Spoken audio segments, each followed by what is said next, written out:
за това момиче. Ето от БНВ, ето я тениската. Ако имате и шапки, знаете.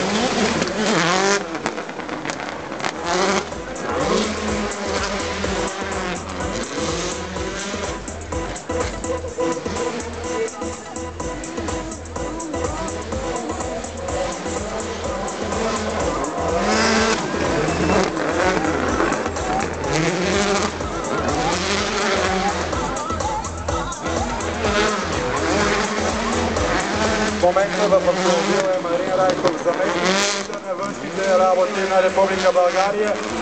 Наистина този флаг много добре стои на Citroen C4 VRC.